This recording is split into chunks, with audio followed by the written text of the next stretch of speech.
5. Take 5 na tayo sa paano umiiyak ang inaantok. Naglalaro ka na dyan, Day.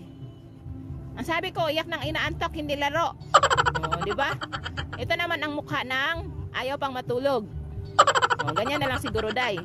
Ito yung mukha ng hindi pa matutulog. Gusto pang makipaglaro. Kasi sinisinok. Di ba, Day? O.